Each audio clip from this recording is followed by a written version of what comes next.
তারানাথের কাছে যাওয়ার ঝোঁকটা তো তাকে দেখেই আরও বেড়ে যেত। ভাবলে বিষয়গুলো সত্যিই খুব জটিল মনে হয়, কিন্তু তারানাথ সব কিছুকেই কেমন যেন সরল করে দিতেন। মনে হতো তার ওই গল্প বলার ধরনের মধ্য দিয়ে আমি আর কিশোরী হয়তো বাস্তবকে চোখের সামনে দেখতে পাব। কিশোরী ঘরে ঢুকে এলো। এরপরে সে আমাকে উদ্দেশ্য করে বলল, আজকে যাবে না? তারানাথের বাড়ি যেতে হবে যে। ওখানে গিয়েই তো আমাদের সেই কাল ভৈরবীর খোঁজ করতে হবে যে। আমি কিশোরীর মুখে ওই কথা শুনে বড্ড ঘাবড়ে গেলাম। এরপরে তাকে উদ্দেশ্য করে বললাম, কাল ভৈরবী খোঁজ? বিষয়টা ঠিক আন্দাজ করতে পারছি না। কিশোরী সহাস্যে বলল, আরে ভুলে গেলে নাকি? তারানাথ আমাদের বলেছিলেন না সেই কাল ভৈরবীর কথা। অনেকদিন আগে তিনি যখন একটি গ্রামে গিয়েছিলেন, সেখানে কিছু মানুষকে উদ্ধার করবার উদ্দেশ্যেই তাকে যেতে হয়েছিল। সেখানে যাওয়ার পরেই ঘটেছিল ভয়ঙ্কর এক কাণ্ড। গ্রামগঞ্জে আজও লুকিয়ে থাকে কত শত রহস্যের বীজ। এসব নিয়েই তো আগের দিন উনি আমাদের কিছু একটা বলতে চাইছিলেন, কিন্তু তারপর বললেন দেরি হয়ে গিয়েছে, তোমরা আগামীতে একদিন আসো। ব্যাস, তারপর আর কি, অগত্যা আমাদেরকে চলে আসতে হয়েছিল। কিন্তু আজকে ছাড়ছি না, ঠিকই গল্পটা শুনে আসবো। আমি কিশোরীর কথা শুনে বললাম, ভালোই করেছ। আমারও মনটা ভালো নেই। ভালো একটা কাহিনী শুনতে পারলে হয়তো ঠিকই মনটা আবারও ভালো হয়ে যাবে। আমিও অধীর আগ্রহে সেই প্রতীক্ষাতেই রয়েছি। চলো তাহলে যাওয়া যাক। আমরা আর দেরি করলাম না। সেদিন বাড়িতে গিন্নিও ছিল না, কয়েকদিনের জন্য বাপের বাড়িতে গেছিল। আজকে তারানাথের কাছে না গেলে মনটাও খারাপ হয়ে যেত। সেই কারণেই আরও বললাম, বিকেলের মধ্যে রওনা হয়ে যেতে হবে। মটলেনের উদ্দেশ্যে যেতে আমাদের তো একটু সময় লেগেই যাবে, তাই তাড়াতাড়ি বেরিয়ে পড়াই ভালো। আমি কিশোরীকে উদ্দেশ্য করে বললাম, তুমি ওনার জন্য তেলে ভাজা কিনে নাও, আর শোনো, চারির জন্যও এক প্যাকেট জিলিপি নিয়ে নিও। ও আগের দিন বারবার করে বলে দিয়েছিল তেলে ভাজার প্রতি ওর আবার তেমন একটা আকর্ষণ নেই, তবে ওর হাতের মুড়ি মাখা খাওয়ার জন্যে আমার মন একেবারে উৎসুক হয়ে রয়েছে। আমি এক কাজ করি, ওই পাশের দোকান থেকে তারানাথের পছন্দের 500 সিগারেটটি বরং কিনে নিয়ে আসি। কিশোরী আমার দিকে তাকিয়ে সামান্য হেসে বলল, বাবা, সত্যি? তোমাকে দেখে অবাক হতেই হয়। এই স্বল্প সময়ের মধ্যেই তুমি কতখানি বদলে গিয়েছ। আগে কেবল গল্প শুনবার ঝোঁকটা আমার মধ্যেই কাজ করত, এখন দেখি ওই সৎ পুরুষটির কাছে পৌঁছে তোমার ভাবনা চিন্তাও একেবারে বদলে গিয়েছে, প্রসার লাভ করেছে বই কি। বললে ভুল হয় না যে তুমিও এখন ওনার কাহিনীর প্রতি আসক্ত হয়ে পড়েছ। বলেছিলাম না, ওনার কাহিনীর জাদুই আলাদা। যাক, এত কিছু ভেবে আর কাজ নেই। তুমি তাহলে কাজটা সমাপ্ত করে ফিরে আসো, আমি ততক্ষণে তেলে ভাজা আর জিলিপিটা কিনে নিই। সময়ের মধ্যে সব কাজ সেরে যখন কিশোরীর সামনে এসে হাজির হয়েছি, তখন দেখলাম আকাশে হঠাৎ মেঘ গর্জন করে উঠল। বুঝলাম বৃষ্টি আসছে। ক্ষণিকের এই ভাব বিলাসী জীবনযাপনের মধ্যে বৃষ্টির ছিটে ফোঁটা গায়ে পড়লেই যে নতুন কিছুর সৃষ্টি হবে, এটা কল্পনা করতে পেরেই মনটা প্রফুল্ল হয়ে উঠত। আমি আর কিশোরী জিনিসগুলো হাতে নিয়ে মঠ লেনের উদ্দেশ্যে এগোতে শুরু করলাম। তারানাথের বাড়ির সম্মুখে পৌঁছতেই দেখলাম দরজাটি খোলা অবস্থায় রয়েছে। এক পাশের দিকটা সামান্য ভেজানো। দেখলাম বাড়ির পিছনের দিকের বাগানে তিনি কিছু ফুলের চাষও করেছেন। ওনার যে আবার এসবের শখ আছে তা আগে জানা ছিল না তো। বিষয়টা দেখে সেদিন বেশ ভালোই লেগেছিল। আমি আর কিশোরী দরজা ঠেলে ভিতরে প্রবেশ করতেই চারি আমাদের সামনে এসে দাঁড়ালো। এরপরে সে আমাদের দুজনকে উদ্দেশ্য করে বলল, আরে আপনারা, বাহ, খুব ভালো হয়েছে। এই তো বাবা এইমাত্র আপনাদের দুজনের কথাই বলছিলেন। আসলে বাবার শরীরটা কয়েকদিন ধরেই খারাপ হয়েছে, কিন্তু তার মধ্যেও উনি আপনাদেরকে স্মরণ করেছেন। এর থেকে বড় বিষয় আর কী বা হতে পারে?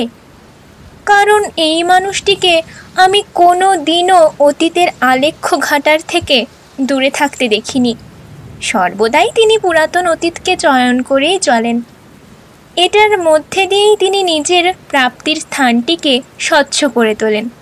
আপনারা হলেন তার বাস্তবের প্রাপ্তি। আপনাদের মধ্যে দিয়েই তিনি নিজের অতীতকে আবারও নতুন ছন্দে উজ্জীবিত করে তুলতে পারেন। এটাই তো পরম প্রাপ্তি। চারির মুখে কথাগুলো শুনতে অপূর্ব লাগছিল। সে যে এই সামান্য বয়সেই অমন অসাধারণ কথা বলতে পারে, সেটি না শুনলে বিশ্বাস করতে পারতাম না। এছাড়াও আমাদের সঙ্গ যে তারানাথের এতটা প্রিয়, সেটি জানতে পেরেও নিজেকে অনেক বেশি সমৃদ্ধ মনে হয়েছিল। আমি চারির হাতে খাবারের প্যাকেটগুলো ধরিয়ে দিয়ে বললাম, ভেবেছিলাম তোমায় কেবল জিলিপির প্যাকেটটাই দেব, কিন্তু এখন দেখছি তুমি এর থেকেও বেশি কিছু প্রাপ্তির ক্ষেত্রে অঙ্গীকারবদ্ধ। তাই এইগুলির থেকে তোমাকে বঞ্চিত করতে পারি না। যদিও এখানে থাকা সব কিছুই আমাদের ভালোবাসার প্রতীকই, তাই এই সব কিছুর উপরেই তোমার অধিকার রয়েছে। এই নাও। আমি চারির হাতে জিনিসগুলি ধরিয়ে দিলাম। চারি আমাকে উদ্দেশ্য করে বলল, বেশ কাকাবাবু, আপনারা বাবার ঘরে গিয়ে বসুন। একটু পরেই বাবা আসবেন। আমি ততক্ষণে আপনাদের জন্য মুড়ি মাখার ব্যবস্থা করি। সাথে চা খাবেন তো? আমি আর লোভ সামলাতে পারলাম না, সাথে সাথে বলে বসলাম, হ্যাঁ অবশ্যই, চায়ের সাথে মুড়ি মাখা, একেবারে জমে যাবে। দারুণ ব্যাপার। এক্ষেত্রে না শব্দটি প্রয়োগের কোনো প্রশ্নই ওঠে না। যাও, তুমি তাড়াতাড়ি ব্যবস্থা করো। আর শোনো, আজকে আমাদের সাথেই বসে কাহিনীর রসস্বাদন করো। যদি তোমার কোনো আপত্তি না থাকে তাহলে অবশ্যই থেকো। চারি আমার কথার গুরুত্ব বুঝতে পারল। এরপরে সেও মুখ ফুটে বলল, হ্যাঁ, সে আর বলতে। আপনারা থাকলে গল্প শোনার ইচ্ছেটা বেড়ে যায়। না হলে কি আর এত গল্প শুনতে ইচ্ছে করতো নাকি? আমি কিশোরীকে উদ্দেশ্য করে বললাম, আচ্ছা কিশোরী, একটা কথা বলো দেখি। মানুষটা যদি সারাদিন ওই জ্যোতিষশাস্ত্রের মধ্যেই ডুবে থাকেন, তাহলে তিনি অতীত চয়ন করেন কিভাবে? অতীতের ঘটে যাওয়া ওই ঘটনাগুলির সাথে যোগসূত্র স্থাপন করতেই বা পারেন কি করে? তোর কি এসবের মধ্যে কোনো অসামঞ্জস্য আছে বলে মনে হয় না? আমার কিন্তু দিব্যি মনে হয়। কিশোরী আমার কথায় হেসে উঠল। সে কিছু একটা বলতে যাবে, এমন সময় সেই ভারী কণ্ঠের সন্ধান পেলাম। দেখলাম কালো রঙের আলখাল্লা পরে সেই দিব্য পুরুষটি আমাদের সম্মুখে প্রবেশ করলেন। তার কণ্ঠে প্রতিধ্বনিত হওয়া ওই শব্দটি আমার শরীর ও মনের উপরে অচিরেই প্রভাব বিস্তার করে ফেলল। তারানাথ বললেন, কি ভায়া, আমার শক্তির উপরে তোমাদের বিশ্বাস নেই বুঝি? এই সব কিছুকেই কি কেবল গল্প কথা বলে মনে হয়? এগুলি যে বাস্তবে ঘটেছে সেই বিষয়ে কি কিছুই আন্দাজ করতে পারোনি তোমরা? আসলে আসলে তোমাদেরও দোষ নেই। আমি তো কেবল তোমাদেরকে গল্পের ছলেই বিষয়গুলির সাথে পরিচয় করাতে পারি। যদি সত্যিই তোমাদেরকে ওই জগতে নিয়ে যেতে পারতাম, তাহলে হয়তো তোমরা বুঝতে পারতে প্রতিটি বিষয়ের মধ্যেই রয়েছে জটিলতা, আর প্রতিটি বিষয়ের সাথে বোঝাপড়ার মধ্যে দিয়েই কিন্তু আমাকে এগোতে হয়েছিল। শক্তির সাথে সম্পর্ক তৈরি করতে হয়েছিল।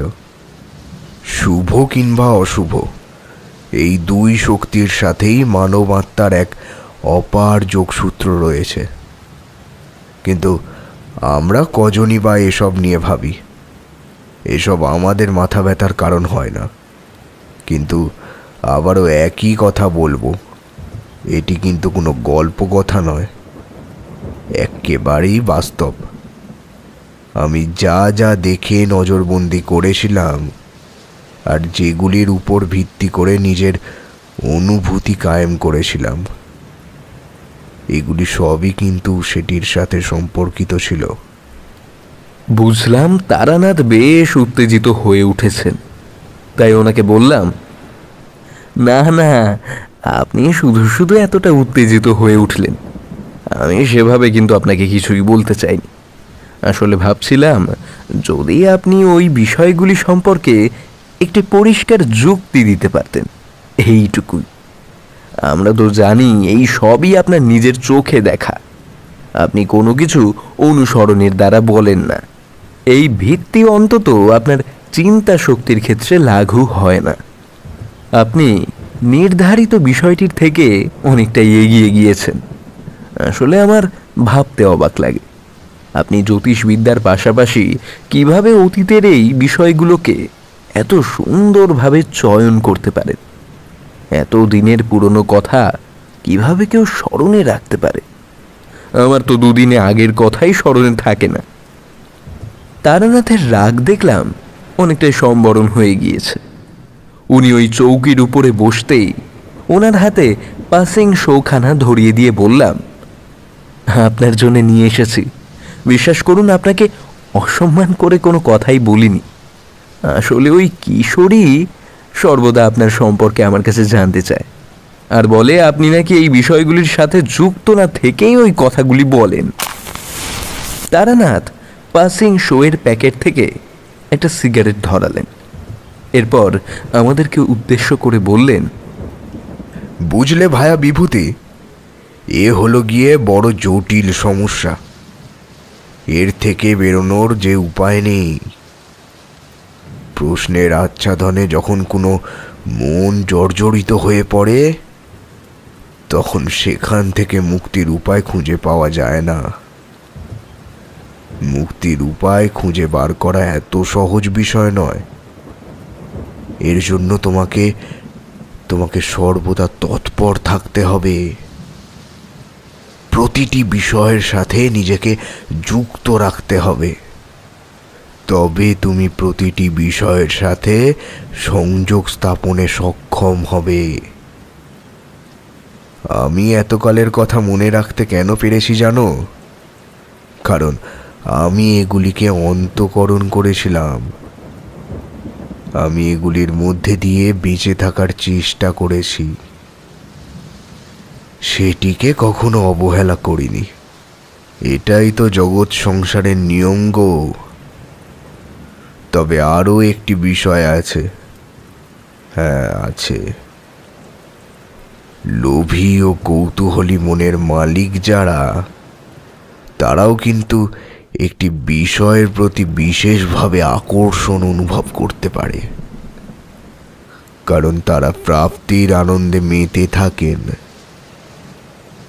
এদের কাছে বিপদ বলতে একটাই, তাদের প্রাপ্য বিষয়টি যেন তাদের থেকে কেউ দূরে সরিয়ে না দেয়।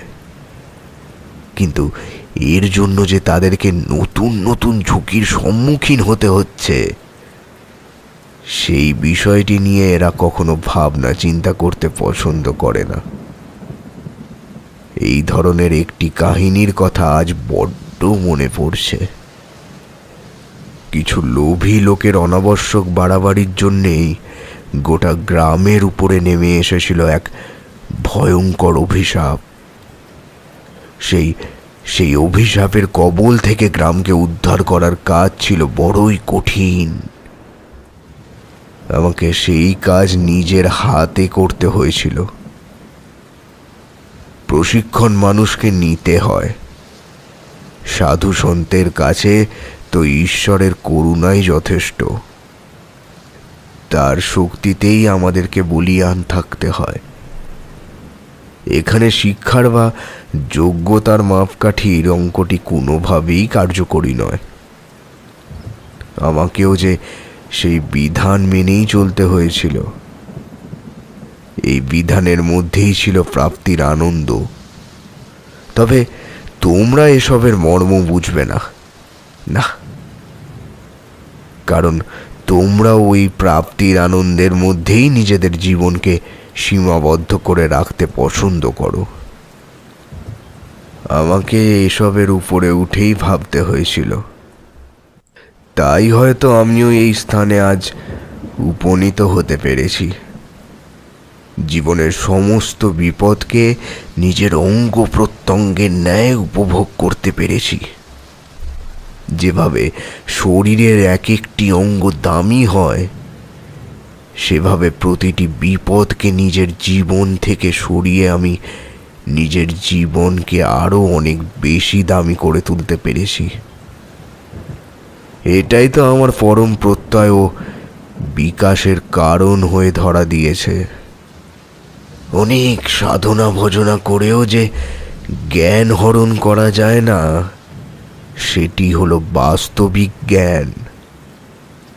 এই বাস্তবিক জ্ঞানের সাগরে ডুবতে হলে তোমাকে সেই ভয়ঙ্কর মন্ত্রে দীক্ষিত হতে হবে। সেই মন্ত্রটি হলো বিপদের হাত থেকে রক্ষা পাওয়ার মন্ত্র। বিপদকে নিজের শরীরে প্রবেশ করিয়ে তার সাথে লড়াই করার মন্ত্র। সাধনার দ্বারা আয়ত্ত করা সেই শক্তির বিকাশ ঘটানোর মন্ত্র। এগুলি যদি করতে পারো, তবেই জেনে রেখো অতীত তোমার কাছে বাস্তব হয়ে ধরা দেবেই। তারানাথ থামলেন। আমি আর কিশোরী বিভোর হয়ে এতক্ষণ তার বলা ওই কথাগুলি শুনে চললাম। বেশ লাগছিল। ওনার কাছে নীতি শিক্ষার বিষয়টি সম্পর্কে শিক্ষা গ্রহণের আনন্দে মেতে উঠতে দিব্যি ভালো লাগত। মনে হতো আমরা যেন জ্ঞানের অপার সমুদ্রকে অতিক্রম করতে পারছি বিনা বাধায়। উচিত তৎপরতার সাথে এগিয়ে যেতে পারছি নৌকাটিতে। সে এক আলাদাই অনুভূতি। এর কথা ভাষায় প্রকাশ করা যায় না। তারানাথের দিকে তাকিয়ে এগুলি ভাবছি এমন সময় চারি ঘরে প্রবেশ করল। আমাদের দিকে মুড়ি মাখার পাত্রটিকে এগিয়ে দিয়ে বলল, কাকাবাবু, এই নিন আপনাদের মুড়ি মাখা। আমিও চলে এলাম গল্প শুনতে। জিলিপিগুলো কিন্তু সত্যিই খুব সুস্বাদু ছিল, না বললেই নয়। তারানাথ চারির মুখের দিকে তাকালেন। তাকে হাসতে দেখে বললেন, তোমরা আমার মেয়ের জন্য অনেকটাই ভাবো। বেশ কয়েকদিন পরে মেয়েটাকে এভাবে হাসতে দেখে খুব ভালো লাগছে। আসলে আসলে আমি তো তাকে হাসি খুশি রাখতে অপরাগ। তাই সর্বদাই বিমর্ষতা তাকে গ্রাস করে ফেলে। কিন্তু তোমাদের শুভ উপস্থিতি তার মুখে হাসি ফোটায়। ওর মুখের দিকে তাকিয়ে আমার সেই কাহিনীর কথা মনে পড়ে গেল। কতদিন আগের কথা, অথচ দেখো আজও সেই স্মৃতিগুলো একেবারে জ্বলজ্বল করছে। আমিও এভাবে গ্রামটিকে বিপদমুক্ত করতে পেরেছিলাম। আমি তো কেবল নিজের শক্তির পরীক্ষা দিতে পেরেছিলাম। আসল তো সবটাই পূর্ব নির্ধারিত। ঈশ্বরের শক্তির উপরে কি আর মানুষের শক্তি কাজ করে? করে না গো, করে না। এভাবেই তো বিকাশ ঘটে মানবতার। হেরে যাওয়ার পরেই জিতে আসে। একটি অপ্রাপ্তির পরেই তো আনন্দের সাগরে গা ভাসিয়ে দেওয়া যায়। আমিও কিছুটা তেমনই করেছিলাম। তবে ওই যে যতবারই গল্পের কথা মনে পড়ে, ওই অপ্রাপ্তিগুলি আমাকে বেশি করে চেপে ধরে। আমি কিছুতেই বিপদের কথা ভাবি না। ভাবি যদি ওই মানুষটিকে রক্ষা করতে পারতাম, যদি সকলের মতন তার বিপদ রোধ করতে পারতাম, তাহলে আজ তিনি হয়তো আমাদের মাঝেই থাকতেন। সেই বিভীষিকা কথা ভাবলে আজও আমার গায়ে কাঁটা দিয়ে ওঠে।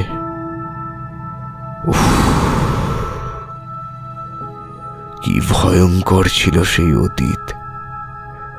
অতীতের বিধানকে কোনোদিনও খণ্ডানো যায় না।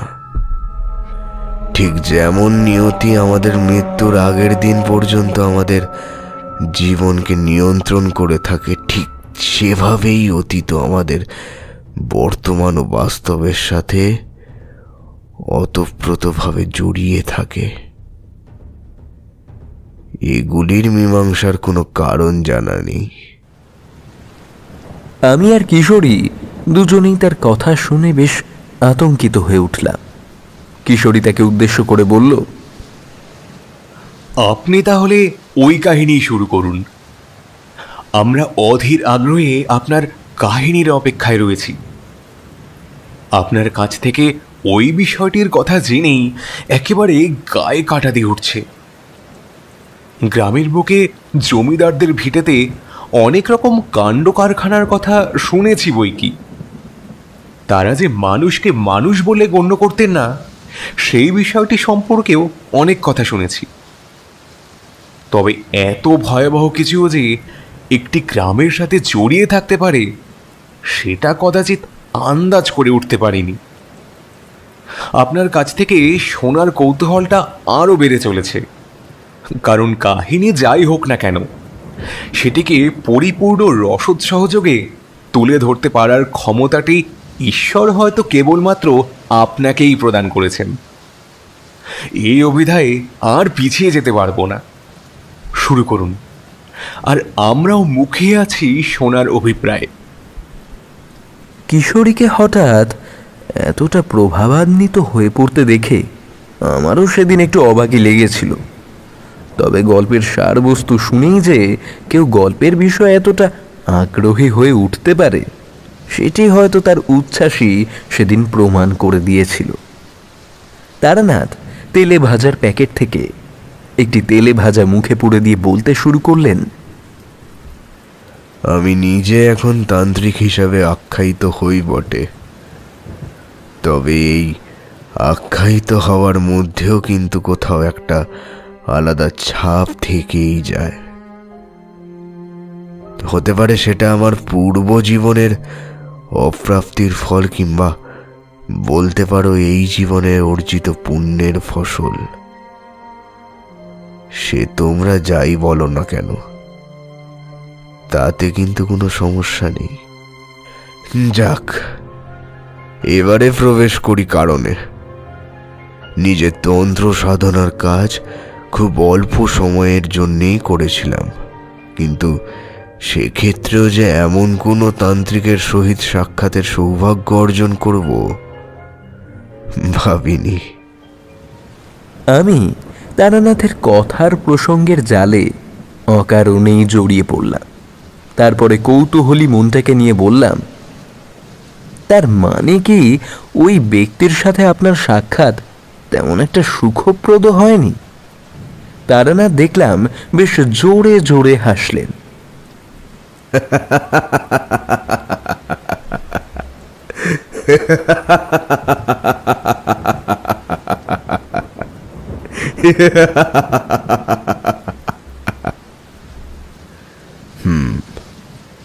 যা বলেছ বিভূতি, তোমরা তো দেখছি আমার সাথে থাকবার ফলে বুদ্ধি ও বিবেচনা দুটোই বেশ বৃদ্ধি পেয়েছে। তা হ্যাঁ, তুমি বেশ কিছুটা আন্দাজ করে ফেলতেই পেরেছ দেখছি। লোকটির নাম ছিল গোরানাথ। লোকটির নাম শুনেই হয়তো বুঝতে পারছো স্বভাবগত দিক থেকেও ওই মানুষটি কেমন মনোভাবাপন্ন হতে পারেন। হ্যাঁ, তোমাদের চোখ মুখের আকার ইঙ্গিত তো কিছুটা তেমনই প্রমাণ বহন করছে বই কি। গ্রামে গিয়েছিলাম এক বিশেষ কাজে। জমিদারের ছেলের বিবাহ উপলক্ষে সেখানে যেতে হয়েছিল। বিবাহের সংবাদ জমিদার স্বয়ং এক অনুচরের দ্বারা আমার কাছে পাঠিয়েছিলেন। আসলে বিষয়টা ছিল একটু অন্যরকম। আমি থাকলে শান্তি সন্তায়নের কাজটা সঠিকভাবে সম্পন্ন হতে পারে, এই আশা নিয়েই বড় মুখ করে তিনি আমার কাছে বার্তা পাঠিয়েছিলেন।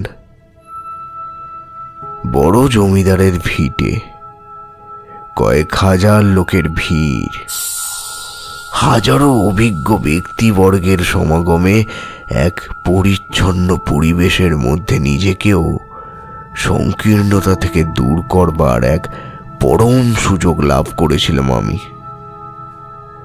এই ভেবে আর না করতে পারলাম না।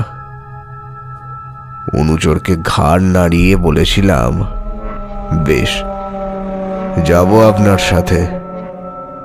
আমার সেখানে গেলে বেশ ভালোই লাগবে। এছাড়া স্বয়ং জমিদার জগৎ নারায়ণ যখন নিজে থেকে আমাকে সেখানে যেতে বলেছেন, তখন তো সেখানে না যাওয়ার কোনো প্রশ্নই ওঠে না। তবে তখন কি আর জানতাম পরিস্থিতি এতটা দূরতিক্রম্য হয়ে উঠতে পারে? কিছুতেই ভাবিনি ওখানে যে স্বয়ং দেবী নিজের অভিশাপের আঙ্গিকে গোটা গ্রামকে তছনছ করে দিতে তৎপর হয়ে উঠেছেন। সে কথা জানলে ওখানে পা রাখার পূর্বে অবশ্যই একবার ভেবে দেখতাম। ইনি কোনো সাধারণ দেবী ছিলেন না, উনি ছিলেন স্বয়ং কাল ভৈরবী। সতীর দেহত্যাগের পরে শিব তার জটা চুল ছিঁড়ে দুটি মহান শক্তির জন্ম দিয়েছিলেন, বীরভদ্র ও কাল ভৈরবী। স্বয়ং ভগবান বিষ্ণু যখন বীরভদ্রকে যক্ষের ঘরে প্রবেশে বাধা দিয়েছিলেন, তখন স্বয়ং কাল ভৈরবী সেখানে গিয়ে উপস্থিত হন ও নিজ শক্তির দ্বারা তিনি বিষ্ণুকে অবরুদ্ধ করেন। তার চারিপাশে গণ্ডি নির্মাণ করেন, যাতে ভগবান শ্রী বিষ্ণু সেই গণ্ডি পেরিয়ে বীরভদ্রকে আটকে রাখতে না পারেন। উদ্দেশ্য ছিল যক্ষের সর্বনাশ সাধন। শিব তখন যন্ত্রণায় কাতর। তার রুদ্ররূপের ঊর্জা থেকে জন্ম লাভ করেছিলেন সেই দেবী শক্তি কাল ভৈরবী। তবে সকলে এই দেবীর পূজার কাজ সম্পূর্ণ করতে পারেন না। উচ্চবর্ণে ব্রাহ্মণ ব্যতীত কারোর পক্ষেই এই কাজ সম্পাদন করা সম্ভব হয় না। এছাড়া এই দেবী যদি কারোর কুলের সম্মান প্রতিষ্ঠার একছত্র অধিকারিণী রূপে বরণীয় বলে বিবেচিত হন, তবেই এই দেবীর আরাধনা করা যায়। এই কাজের দায়িত্ব সমস্ত বর্ণের মানুষ যেমন পান না, তেমনি সকল ব্রাহ্মণ জাতের পক্ষেও দেবীর আরাধনার কাজ সম্ভব নয়। কুলীন ব্রাহ্মণরাই দেবীর আরাধনা করতে পারেন। এই দেবীর আরাধনার ক্ষেত্রে বিশেষ কিছু নিয়ম পালন করতেই হয়। নিষ্ঠা সহকারে যদি কেউ ওনার পূজা না করেন, তাহলে সেই কুলের মর্যাদা ক্ষুণ্ণ হয়েও দেবী ওই কুলের সকলকেই নাশ করেন।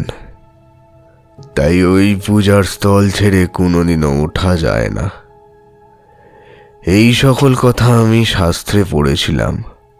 এছাড়াও একদা আমার এক সাধুর সাথে সাক্ষাৎ হয়েছিল। হরিদ্বারে উনি তপস্যা করাকালীন এই দেবীর বিষয়ে অনেক কিছুই জানিয়েছিলেন। আমি যে কোনোদিনও চাক্ষুষ এই দেবীর পূজা হতে দেখব তা কল্পনাও করতে পারিনি। তাই যখন শুনেছিলাম ওই জমিদারের ভিটেতে ওই দেবীর আরাধনা করা হয়, তখন আরো উৎসুকতার সাথেই সেখানে যাওয়ার জন্যে তৎপর হয়ে উঠেছিলাম। কিশোরী বলে উঠল, বাপরে, শুনেই তো গায়ে কাঁটা দিচ্ছে। তারপর কি ঘটেছিল ঠাকুরমশাই? ওই দেবী কি তাহলে? তারানাথ পুনরায় বললেন, কৌতূহলের বশবর্তী হয়ে মানুষ কেবল নিজের সন্নিগ্ধ মনকে সান্ত্বনা দিতে পারে। নিজেকে শান্তি দিতে পারে না। মনকে শান্ত করে কাহিনীর রসাস্বাদন করো কিশোরী, দেখবে ধীরে ধীরে তুমি সবটাই আন্দাজ করে উঠতে পারবে। দেখলাম কিশোরী অনেকটাই শান্ত হয়ে গিয়েছে। এরপরে তারানাথ পুনরায় বলতে শুরু করলেন। আমি গ্রামে উপস্থিত হলাম। ওখানকার বাতাবরণ বেশ স্বাভাবিক ছিল। দেখলাম দেবীর পূজার বেদী সেজে উঠেছে। সামনেই এক পুরোহিতের সাথে সাক্ষাৎ হলো। উনি আমাকে দেখা মাত্রই প্রণাম করলেন। আমার থেকে তার বয়সের আধিক্য থাকলেও তার মধ্যে কুসংস্কারের গণ্ডি পার করে এক সুশিক্ষিতের মতো আচরণ করবার অদম্য ইচ্ছেটা পরিলক্ষিত হতেই আমি বেশ আনন্দিত অনুভব করলাম।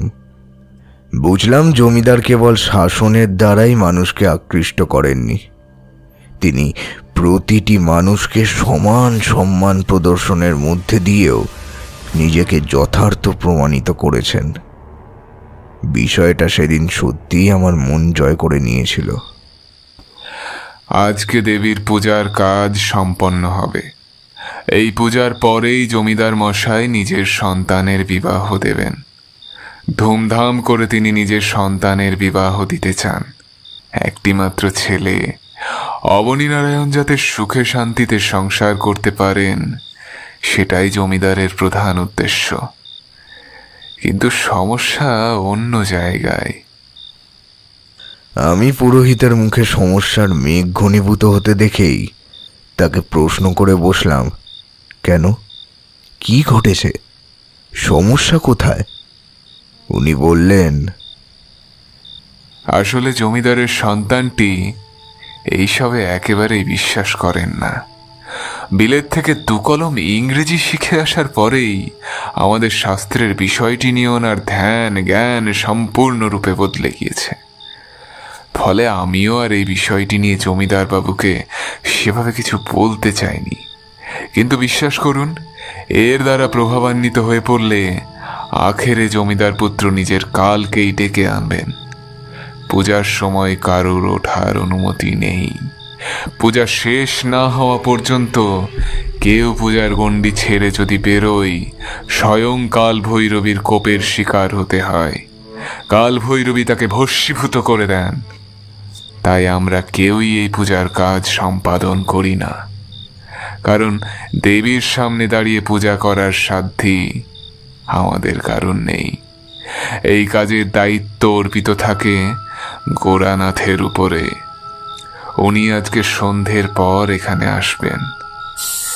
এখানে ওনার তত্ত্বাবধানেই পূজার কাজ সম্পাদিত হবে। এ বিষয়ে আপনারা সকলেই নিশ্চিন্ত থাকতে পারেন যে ওই ব্যক্তির হাতে পূজার কাজে কোনো রকম বিঘ্ন পড়বে না। তবে নিয়তির সাথে কি পেরে ওঠা যাবে জানি না। আসলে ওই অবনীনারায়ণের মন বড়ই চঞ্চল। দেখুন শেষমেশ আদেও জমিদার বাবু তাকে নিয়ে আসতে পারেন কিনা। কারণ তার শুভ কাজের পূর্বেই তো এই কাজটি সম্পন্ন করার ব্যবস্থা করা হচ্ছে, যাতে তার বিবাহের কাজটি ভালোভাবে সম্পন্ন করা যায়। কিন্তু দেবীর পূজা না হলে এই বিবাহের কাজ এগিয়ে নিয়ে যাওয়া যাবে না। আমি সবটা শুনলাম। এরপরে পুরোহিত মশাইকে উদ্দেশ্য করে বললাম, সবটাই বুঝলাম। আপনার কথার মধ্যে দিয়ে অনেকটাই পরিষ্কার হলো। বেশ, আমিও তাহলে সেই সন্ধিক্ষণের আশায় অপেক্ষা করব। আশা করি অবনীনারায়ণ আজকের দিনের গুরুত্বটিকে সঠিক অর্থেই আন্দাজ করতে পারবেন। এছাড়া দেবীকে দর্শন করবার উদ্দেশ্যেই আমার এখানে আসা। আচ্ছা, এখন তবে আমি আসি। আমাকে জমিদারের সাথেও সাক্ষাৎ করতে হবে। এই কথাগুলি বলে আমি পুরোহিত মশাইকে বিদায় জানিয়ে জমিদারের ভিটের দিকে এগিয়ে যেতে শুরু করলাম। আমি কিছুক্ষণের দূরত্ব নির্ধারণের পরেই আমি জমিদারের ভিটেতে এসে উপস্থিত হলাম। অত সব লোক লস্কর দেখে আমি নিতান্তই বেশ ঘাবড়ে গেলাম। ভাবলাম এত বড় বাড়ি, এত চাকর বাকর, সেখানে আমার আর কতটুকুই বা হিম্মত হবে। আমাকেও হয়তো এসবের মধ্যেই কোথাও তলিয়ে যেতে হতে পারে। এসব 7-5 ভাবছি, এমন সময় দেখলাম জমিদার মশাই স্বয়ং বেরিয়ে এলেন। ধুতি পাঞ্জাবি পরিহিত সুঠাম চেহারার ওই ব্যক্তিকে দেখা মাত্রই আমি তাকে চিনে ফেলতে পারলাম। কোনো অসুবিধার অবকাশ রইল না। উনি আসলে এক পেয়াদার সাথে কোন জরুরি বিষয়ে আলাপ আলোচনা করতে বেরিয়েছিলেন। ঠিক সেই সময় আমার দিকে ওনার নজর যেতেই উনি আমাকে উদ্দেশ্য করে এগিয়ে এলেন। এরপরে বললেন, আপনি? ওনার চোখ মুখের ভঙ্গির মধ্যে যে প্রশ্নচিহ্নটি কাজ করছিল সেটা ছিল একেবারেই আলাদা। অত ভিড়ের মধ্যেও উনি কিভাবে আমাকে নির্দিষ্ট করে ধরে ফেলতে পারলেন সেটাই আন্দাজ করতে পারলাম না। হয়তো আমার নিখুঁত বিশেষত্ব সেদিন ওনাকে আমার বিষয়ে অনেকটাই আগ্রহী করে তুলেছিল। আমাকে দেখা মাত্রই উনি বললেন, আপনি তো তারানাথ, তাই না? তা আপনার আসতে কোনো অসুবিধে হয়নি তো? আমার চোখকে ফাঁকি দেওয়া এতটা সহজ নয়, কিন্তু খুবই কঠিন। কথাটা বলেই একগাল হাসলেন ওই ব্যক্তি। এরপরে আবারও বললেন, যাক, একেবারে শুভ মুহূর্তে এসে হাজির হয়েছেন আপনি। আর কিছুক্ষণের মধ্যেই দেবীর পূজার কাজ শুরু হতে চলেছে। ভালোই হবে, গোরানাথের সাথে আপনিও একসাথে থাকবেন। দুই মহান পুরুষের সামনে দেবী কাল ভৈরব পুজো পাবেন। আপনারা উভয় না হয় দেবীকে অর্ঘ্য নিবেদন করলেন, উনি আরো প্রসন্ন হবেন। আমার ছেলেটি এখনো পাত্তা নেই কেন বলুন তো? কতবার বলেছি সঠিক সময়ের মধ্যে আসতে। আসলে সময়ের মূল্য এরা দিতেই ভুলে গেছে। এদের কাছে নিজেদের ভালো থাকাটা বাদ দিয়ে আর কোনো কিছুরই তেমন গুরুত্ব নেই। বিষয়টা ভীষণ দৃষ্টিকটু। যাক, আপনি এ বিষয়ে চিন্তা করবেন না। এই পুজোর কাজ সম্পাদনের পরেই আপনি অবনীর বিবাহের কাজে হাত দেবেন। আশা রাখি সময়ের মধ্যেই সব কাজ সম্পূর্ণ হবে। কি, তাই তো? কি বলুন? বুঝলাম ওই পুরোহিতের ভয়ের উদ্রেকের কারণটি এখানেও উপস্থিত রয়েছে। অবনীকে কেন্দ্র করে উনি যেভাবে সংকোচ অনুভব করছিলেন সেটা তার পিতার মুখেও স্পষ্ট শোভাবর্ধন করছিল। এটা দেখে আমি বেশ অবাক হতেই গেলাম। তবে কেন ওনারা ওই দেবীর পূজার বিষয়টিকে নিয়ে এতটা ভাবনা চিন্তা করছিলেন সেটা কৃতকল্পেও আন্দাজ করে উঠতে পারলাম না। সন্ধে নামল। দেখলাম পূজার বেদির সামনে অনেকে এসে জড়ো হয়েছেন। বেদিটি ছিল 4টি দণ্ডের দ্বারা সুসজ্জিত। ওই বেদির এক পাশে ছিল বলির ক্ষেত্র।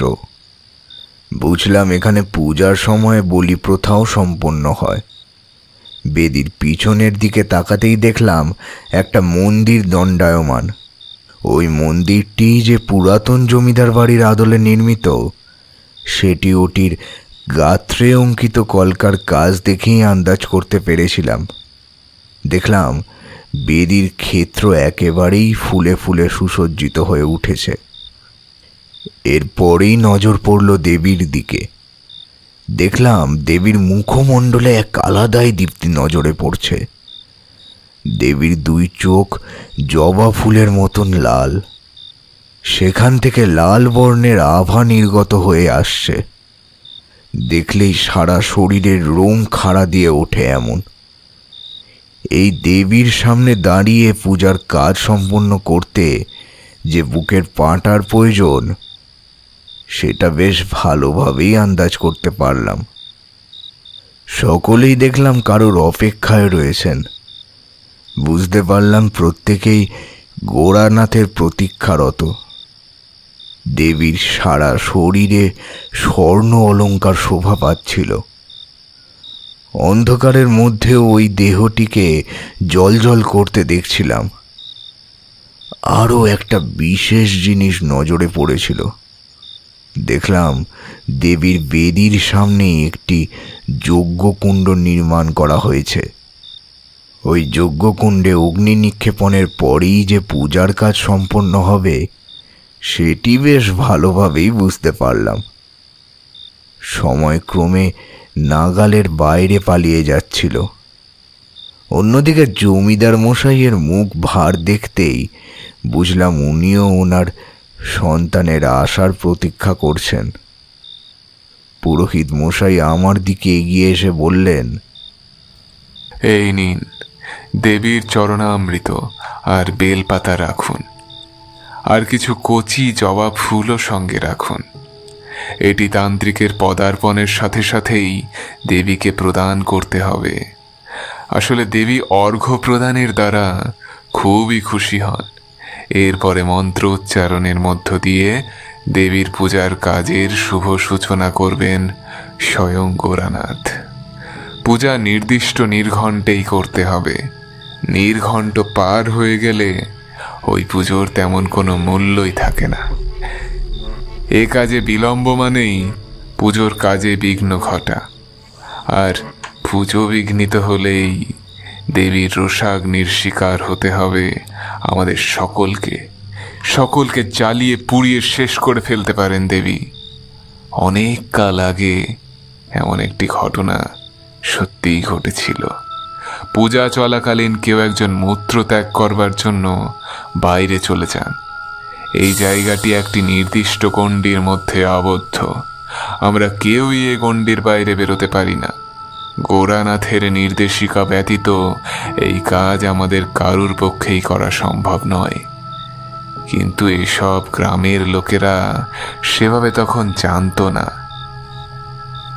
গোরানাথ আজ প্রায় 50 বছর ধরে জমিদারের হয়ে এই পূজার কাজ করে আসছেন, কিন্তু সেবার এই পূজার কাজে বাধা সৃষ্টি করেছিলেন ওই ব্যক্তি। তারপর ওই জায়গাটি জ্বালিয়ে পুড়িয়ে ছারখার করে দিয়েছিলেন দেবী। এমনটা মনে করা হয় যে পূজার সময় দেবী স্বয়ং মূর্তির মধ্যে প্রবেশ করেন। আগমনী মন্ত্র পাঠের মধ্যে দিয়েই আমরা দেবীকে বরণ করে নিই। সেই সময় দেবী নিজের সর্বাঙ্গীন রূপ ধারণ করেন। এই রূপ পরিদর্শনের সময় যদি কেউ দেবীর কাছে নিজের মনোবাঞ্ছা পোষণ করেন, তবে সেই আশা কোনো দিনও বিফলে যায় না। কিন্তু কোনো কারণে যদি দেবী রুষ্ট হন, তাহলে গোটা গ্রামকে ওই কাল ভৈরবীর কোপের শিকার হতে হয়। দেবী সকলকে নিজের ক্রোধাগ্নির দ্বারা ভস্মীভূত করে ফেলেন। ওনার এতটাই ক্ষমতা রয়েছে। পুরোহিতের মুখে এই কথাগুলি শোনবার সাথে সাথেই আমার শির দ্বারা বেশ হিমেল রক্তের স্রোত বয়ে যাচ্ছিল। আমি যে সকল দেবী বা দেবতার বিষয়ে শুনেছিলাম, এটি ছিল একেবারেই আলাদা। তারপরে মনে পড়ল, যেহেতু আইয়াঙ্গিকে দেবীকে আমরা পূর্বে পূজিত হতে দেখিনি এবং প্রাণ পুরাণে বর্ণিত দেবী মহিমার ভিত্তিতেই দেবী পূজিত হয়ে আসছেন, তাই ওনার এই ভয়ঙ্কর রূপের মুখাপেক্ষী হতে হয় আমাদের। আজও যে এই পরম্পরা মেনেই দেবীকে পূজা করা হয়, সেটি কল্পনা করতে না করতেই আমার সামনে এক যুবক এসে হাজির হলো। দেখলাম জমিদারবাবু স্বয়ং তার দিকে এগিয়ে এসে তাকে বুকে জড়িয়ে ধরে বললেন, এই যে অবনী, ও এসে গিয়েছে। এবারে আমরা সহজেই পুজোর কাজ শুরু করতে পারি। আর কিছুক্ষণের মধ্যেই হয়তো গোরানাথ আমাদের মধ্যে এসে উপস্থিত হবেন। ওনার আবাহনের প্রস্তুতি নাও সকলে। ওনার সম্ভাষণে যেন কোনো ত্রুটি না থাকে। এরপরেই দেখলাম পরিবেশ কেমন যেন পরিবর্তিত হয়ে গিয়েছে। প্রকৃতি অনাবিল ভাবসাগরে মেতে উঠেছে। ত্বরান্বিত হয়ে চলেছে আকাশ বাতাস। চারিদিকে ঝোড়ো হাওয়া বইছে। সেই সাথেই শোনা যেতে লাগলো মেঘের গর্জন। জোরে জোরে মেঘ গর্জন করতে শুরু করলো। আমিও বেশ ভয় পেয়ে গেলাম। হঠাৎ করে প্রকৃতির রোশানল এতটা বেড়ে গেল কিভাবে? কি প্রকারে এমন পরিবর্তন সাধিত হলো? এর পিছনে রয়েছে কোন এমন উদ্দেশ্য যেটি প্রকৃতির ওই মহাপ্রলয়ের মধ্যে দিয়ে ফুঁড়ে উঠতে চাইছে? কি আছে এসবের অন্দরে? দেখলাম মন্দিরের ঘণ্টাগুলি আন্দোলিত হতে শুরু করেছে, আর সামনেই আবির্ভাব ঘটেছে এক মহামানবের। জটাধারী এক উপখ্যান, এক বিশ্বমানবের উন্মোচন দেখতে পাচ্ছিলাম আমি। বিশালাকায় চেহারা সেই ব্যক্তি গলার মুন্ডমালা পরিধান করে দেবীর বেদির দিকেই অগ্রসর হচ্ছিলেন। ওনার পদধ্বনির সাথেই ভেসে আসছিল এক বিশেষ শব্দ। সেই শব্দের মধ্যে ছিল আগমনীর বার্তা। মনে হলো ওনার আগমন শুভের পরিবর্তে অশুভের সংকেতকেই ডেকে আনবে।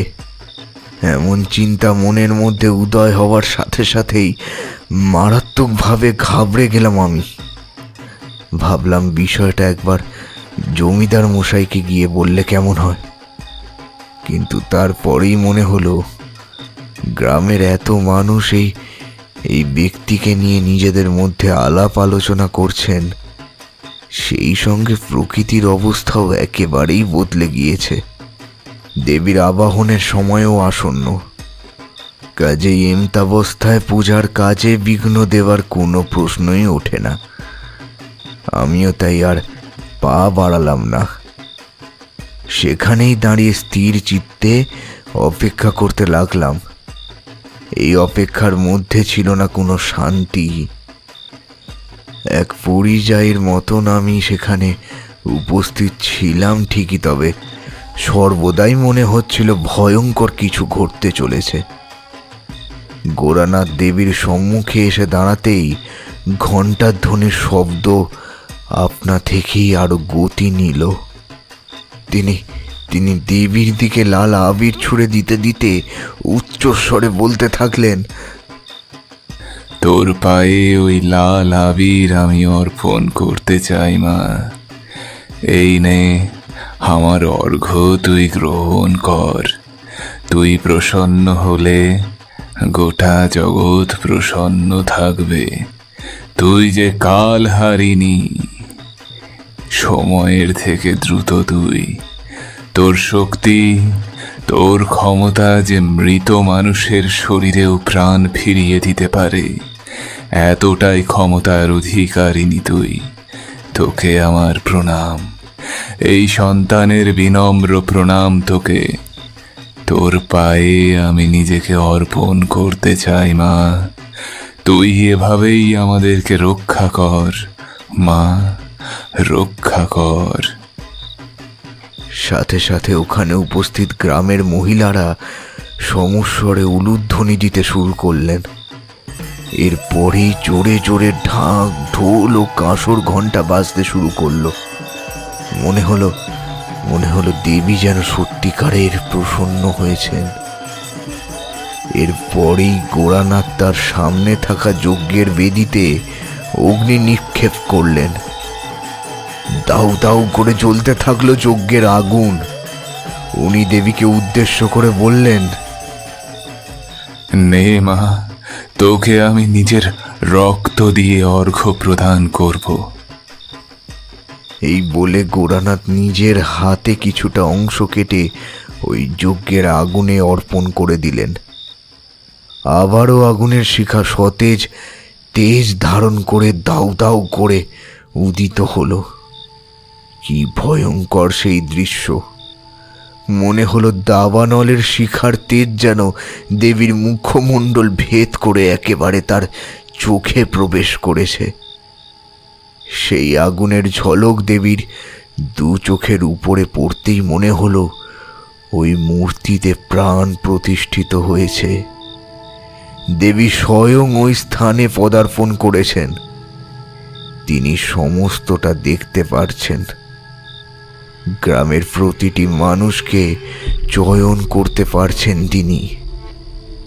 তার মুখমণ্ডলের সেই দীপ্তি তার সত্তাকে আরো প্রকৃষ্ট করে তুলছে। উফ, কি যে ভয়ঙ্কর ছিল সেই দৃশ্য, ভাষায় প্রকাশ করতে পারবো না বিভূতি, ভাষায় প্রকাশ করতে পারবো না। এখনো ভাবলে গায়ের রোম একেবারে খাড়া হয়ে যায়। বুকের ভিতরটা আন্দোলিত হতে থাকে। মনে হচ্ছিল সাক্ষাৎ মা এসে দাঁড়িয়েছেন। কি জ্যোতির্ময় সেই রূপ! কাঁসর ঘণ্টার শব্দক্রমে ওই পরিবেশটিকে আরো আলোড়িত করে তুলতে শুরু করলো।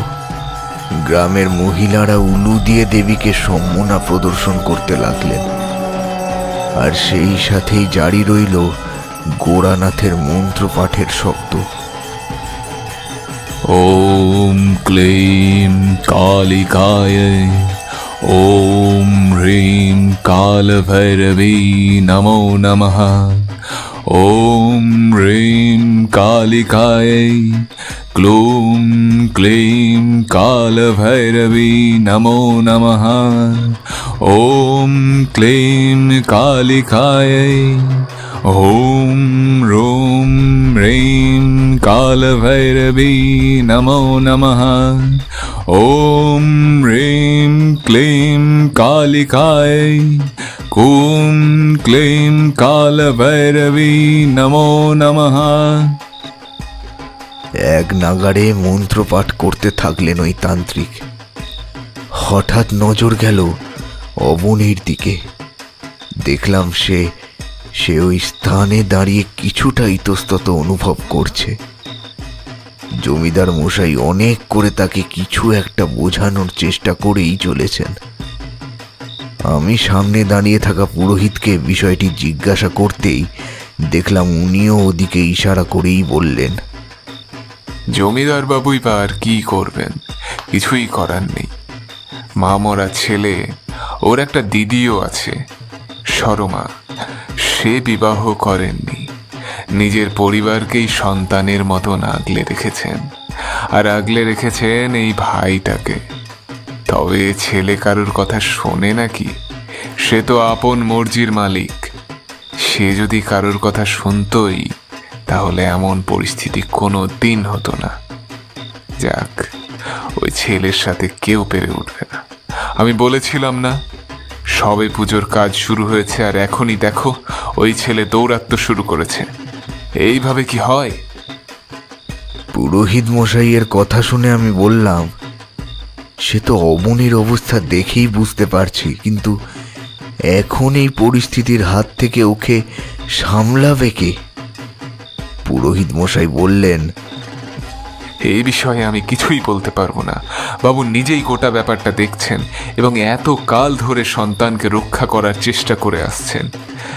এখন এই পরিস্থিতিতে যদি দেবীর পূজার কাজে কোনো রকমভাবে বাধার সৃষ্টি হয়, তাহলে সেটি শুধুমাত্র জমিদারের পরিবারের ক্ষেত্রেই নয়, গোটা গ্রামের ক্ষেত্রেই নতুন করে এক ত্রাসের সঞ্চার ঘটতে পারে।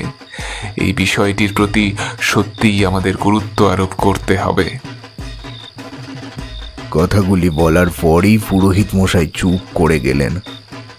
এরপরে আমিও পুজোর কাজে মন দিলাম। দেখলাম গোরানাথ আরতি করে চলেছেন। দেবীর মুখটা আরো জলজল করে উঠেছে। এমন সময় প্রকৃতি পুনরায় অস্থির হয়ে উঠল। সামান্য সময়ের জন্য প্রকৃতি কিছুটা হলেও শান্তি পেয়েছিল, কিন্তু হঠাৎ করে পুনরায় এমন দূরতিক্রম্য পরিস্থিতি তৈরি হলো কি করে? এটা ভাবতেই আমি অস্থির হয়ে উঠলাম। এরপরে এদিকে ওদিকে নজর ঘুরিয়ে দেখতে শুরু করলাম। এমন সময় নজর গেল অবনীর দিকে। দেখলাম সে সেখানে উপস্থিত নেই। জমিদার মশাই বিষয়টি লক্ষ্য করেননি। তার আগেই অবনী ওই স্থান ত্যাগ করে চলে গিয়েছে। সাথে সাথেই ঘটল এক ভয়ঙ্কর ঘটনা। দেবীর রোষাগ্নির শিকার হলো গোটা গ্রাম। দেবী তার চক্ষু দ্বারা গ্রামটিকে যেন ভস্ম করে দিতে উদ্যত হলেন। চারিদিকে দুমদুমির শব্দ বাজতে শুরু করলো। দেবীর অনরঙ্গিনী মূর্তি ধারণ করে পুনরায় তার চক্ষু দ্বারা অগ্নি বর্ষণ করতে শুরু করলেন। পরিষ্কার শুনতে পেলাম দেবী কণ্ঠে ধ্বনিত হওয়া শব্দ, অনলে বন্দী হবে সে, শেষ হতেই হবে। অনলে বন্দী হবে সে, তাকে শেষ হতেই হবে। প্রচণ্ড জোরে ঝড় উঠল, সেই সাথে মেঘের গর্জন শোনা যেতে লাগলো। দেখলাম গোরানাথ নিজেও অস্থির হয়ে উঠেছেন। তিনি গ্রামবাসীদের উদ্দেশ্য করে বলতে লাগলেন, এখানে অনর্থ ঘটে গিয়েছে, দেবী রুষ্ট হয়েছেন। দেবীর রোষানলের হাত থেকে আর কেউ গ্রামকে রক্ষা করতে পারবে না। আমি বারবার তোমাদের সকলকে সাবধান করেছিলাম, কিন্তু সেই কিছু না কিছু একটা অনর্থ ঘটেই গেল। কোথায় সেই জমিদার, জমিদার জগৎ নারায়ণ? আমার সামনে এসে উপস্থিত হও। আমি কেন, কেউ আজ দেবীকে শান্ত করতে পারবে না। দেবীর প্রশান্ত রূপ ফিরে পেতে গেলে বলি দিতে হবে। দেবী বলি চাইছেন, উনি বলি পেলে তবেই সন্তুষ্ট হবেন। পুনরায় আবার দেবী কণ্ঠে সেই শব্দটি প্রতিধ্বনিত হতে শুরু করলো, অনলে বন্দী হবে সে, শেষ হতেই হবে। অনলে বন্দী হবে সে, তাকে শেষ হতেই হবে। এরপরেই ভয়ঙ্কর শব্দে কেউ হাসতে শুরু করলো।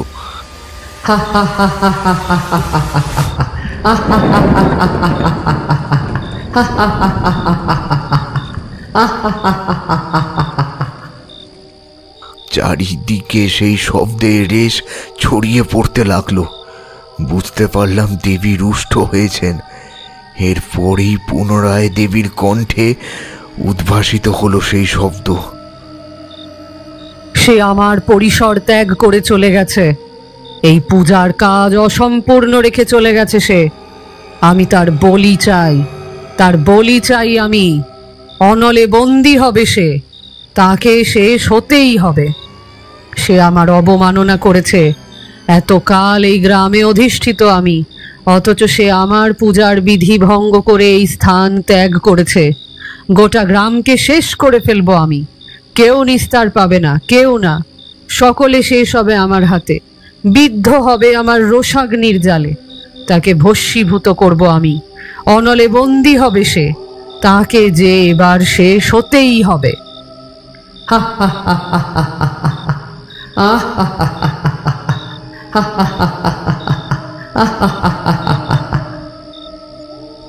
দেখলাম গোরানাথ পাগলের মতন স্থান থেকে স্থানান্তরে ছুটে বেড়াচ্ছেন। উনি উন্মত্তের মতন দৌড়ে বেড়াচ্ছেন। কিসের উদ্দেশ্যে? কি পেতে চলেছেন তিনি? কোথায় আছে এর অন্ত? কিছুই আন্দাজ করতে পারলাম না আমি। এমন সময় দেখলাম গোরানাথ আমাদের দিকে ধাবিত হয়ে এসে বললেন, এ ঘোর অনর্থ হয়ে গিয়েছে। পূজা চলাকালীন কেউ এই স্থান ত্যাগ করে চলে গিয়েছে। এর পূর্বেও এইরকম একটি ঘটনা ঘটেছিল। সেটির প্রভাবে গ্রামে মারা গিয়েছিল বহু নিরীহ মানুষ। এছাড়া মন্দিরের পূজার কাজ চিরকালের জন্য স্থগিত হয়ে যেত, যদি না সেদিন আমি নিজের রক্তের দ্বারা মায়ের মূর্তির অভিষেক করতাম। এত কাল ধরে আমার ছত্রছায়া এই পুজোর কাজ সম্পন্ন হয়ে আসছে, এরপরেও এই বিপত্তি। কিভাবে পূজা চলাকালীন সবকিছু জানবার বোঝবার পরেও কেউ এই স্থান ত্যাগ করে চলে যেতে পারে? এমনটা কি আদবেও সম্ভব? কোনোদিন নয়। কিন্তু কে ঘটিয়েছে এই অনর্থ, তাকে জবাব দিতেই হবে। দেবী তার বলি না নেওয়া পর্যন্ত কোনো মতেই শান্ত হবেন না। তবে আমি জানতে চাই এ কাজ কে করেছে। এমন সময় দেখলাম একটি মেয়ে লাল রঙের শাড়ি পরে দৌড়তে দৌড়তে ওই স্থানের দিকে এগিয়ে এসে বলছে, বাবা শিগগির চলো, ভাই কেমন একটা যেন করছে। ওকে আর ধরে রাখা যাচ্ছে না। ওর শরীরের মধ্যে মনে হয় মা স্বয়ং প্রবেশ করেছেন। ওর শরীরের অর্ধেকটা মানব আর অর্ধেকটা দেবীর আকার ধারণ করেছে। ও বাড়ির মধ্যে তাণ্ডব করছে, কাঁচা কাঁচা মাংস ভক্ষণ করছে। এসব কথা শুনবার পরেই জমিদার বললেন, সে কি, তার মানে অবনী এই স্থান ছেড়ে চলে গিয়েছিল? এ কি সর্বনাশ ঘটলো বলুন তো? হ্যাঁ, ও বাড়ি যাওয়ার পরে কি তাহলে এমনটা শুরু হয়েছে? সরমা জমিদার মশাইকে উদ্দেশ্য করে বলল, বাবা, আমার কিছুই করবার নেই। যেভাবে পরিস্থিতি অন্যদিকে ঘুরে যাচ্ছে, আমার মনে হচ্ছে দেবী ভাইকে শেষ করে ফেলবেন। উনি যে ভীষণ রকম ক্রুদ্ধ। আমি ওকে বারবার করে বলে দিয়েছিলাম, সমস্ত নিয়মের কথাও সে জানতো। এরপরেও সে আমার কথার অগ্রাহ্য করেছে। ও বলল ওর ভালো লাগছিল না বলেই ও এই স্থান ত্যাগ করে চলে গিয়েছে, কারণ ওর এসব পূজা অর্চনায় মন বসে না। সরমার মুখে এসব কথা শুনে অত্যাধিক ক্রোধান্বিত হয়ে এগিয়ে এলেন গোরানাথ। এরপরে তিনি সরমাকে উদ্দেশ্য করে বললেন, তুই চুপ কর ভাবি। তোর মুখ দিয়ে এই বিষয়ে কোনো অন্যায্য কথা যদি শুনেছি, তাহলে আমি তোকে অভিশাপ দিয়ে এখানে কীট বানিয়ে দেব। আগামী 7 জন্ম ধরে তুই লোকের পদপিষ্ট হয়ে মারা যাবি। তোরা হলি মূর্খের দল। মায়ের শক্তির কথা তোদের জানা নেই। এ বিশ্ব চরাচরে তার থেকে অধিক শক্তিশালী আর কেউ নেই। আর সেই দেবীকেই কিনা তোরা তুচ্ছ করেছিস, এই দেবীকেই তোরা অবমাননা করেছিস।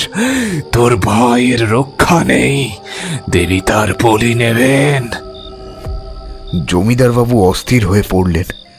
এরপরে গোরানাথের কাছে এসে মিনতি করে বললেন, তান্ত্রিক বাবা, আমার যে একমাত্র সলতে, ও ছাড়া যে বংশে বাতি দেওয়ার আর কেউ নেই। আমি কি নিয়ে বেঁচে থাকবো বলুন তো? ওকে যে করে হোক বাঁচান, না হলে সবটাই যে শেষ হয়ে যাবে। আর কোনোভাবেই রক্ষা করতে পারবো না আমি মানছি আমার সন্তান অজান্তে মস্ত বড় ভুল করে ফেলেছে। আসলে বিলেতে মানুষ হওয়ার ফলে এসবের প্রতি ওর তেমন কোনো ঝোঁক নেই। ফলে এতবার করে বোঝানোর পরেও ও কোনো স্বচ্ছ ধারণা তৈরি করতে পারেনি। আপনি আমাকে ক্ষমা করুন প্রভু, দয়া করুন। ওকে যদি বলি দেন, তবে আমি কি নিয়ে থাকবো? আমিও যে শেষ হয়ে যাব, সমূলে শেষ হয়ে যাব। এমন সময় পুরোহিত মশাই এগিয়ে এসে বললেন, আপনার সন্তান কেবল বিপদ ডেকে আনেনি, সে গোটা গ্রামের মানুষের বিপদের কারণ হয়ে দাঁড়িয়েছে। দেবী আদেও তার বলি পেলেই যে সন্তুষ্ট হবেন, এটা আপনি কেন এখানে থাকা কেউই নিশ্চিতভাবে বলতে পারবে না। এখন পরিস্থিতি সম্পূর্ণরূপে হাতের বাইরে চলে গিয়েছে। আমি কোনোভাবেই আর কিচ্ছু করতে পারবো না। গোরানাথ বাবার শরণ নিতে হবে আপনাকে, আমাদের সকলকে। আমি অনেকক্ষণ ধরেই বিষয়টা লক্ষ্য করছিলাম। এরপরে দেখলাম গোরানাথ বললেন, একটা উপায় আছে, তবে সেটা কার্যকরী হবে কিনা আমি জানি না। আমি নিজেই নিজের আহুতি প্রদান করতে পারি। দেবীর সামনে যদি আমি নিজেকে শেষ করে ফেলি, তোর ছেলের পরিবর্তে যদি দেবীর রোষানলের দ্বারা নিজেকে ভস্মীভূত করাতে পারি, তাহলে দেবীর ক্ষোভ শান্ত হতে পারে। তিনি কুপিত হয়েছেন, এমাথাবস্থায় কোনো তন্ত্র শক্তি কাজে দেবে না। তুই এক কাজ কর, তোর ছেলেকে এখানে নিয়ে আয়। ওকে এখানে নিয়ে এসে দেবীর সামনে ক্ষমা চাওয়াতে হবে। আমি এতকাল নিষ্ঠা সহকারে দেবীর পূজা করে এসেছি, কোনোদিন পূজার কাজে বিঘ্ন ঘটতে দিইনি। কিন্তু আজকে আবার সেই চরমতর ঘটনার পুনরাবৃত্তি ঘটেছে। এই অবস্থায় আমি স্থির থাকতে পারছি না। আমার আহুতি, সেই সাথে তোর ছেলের ক্ষমা চাওয়া, এই দুইয়ের দ্বারাই দেবীকে শান্ত করা সম্ভব। সরমা বলল, কিন্তু বাবা, ওকে যে নিয়ে আসা একেবারে অসম্ভব। সে যে ধর্তব্যের একেবারে বাইরে বেরিয়ে গিয়েছে। ওর শক্তির সাথে পেরে ওঠা এক প্রকার অসম্ভব। ওর শরীরের মধ্যে প্রবেশ করেছে এমন কোনো শক্তি, যেটির সাথে কোনো সাধারণ মানুষের লড়াই করার কাজ এক প্রকার অসম্ভব। আমি কোনোভাবেই পেরে উঠব না। এই সময় আমি এগিয়ে এসে বললাম, বেশ, তবে আমি একবার চেষ্টা করে দেখতে পারি। জানি না কতখানি সম্ভব হবে, তবে এই অসম্ভবকে টলাতেই হবে, নইলে যে সব কিছু ছাড়খাড় হয়ে যাবে। আমাকে একবার সুযোগ দিন জমিদার বাবু।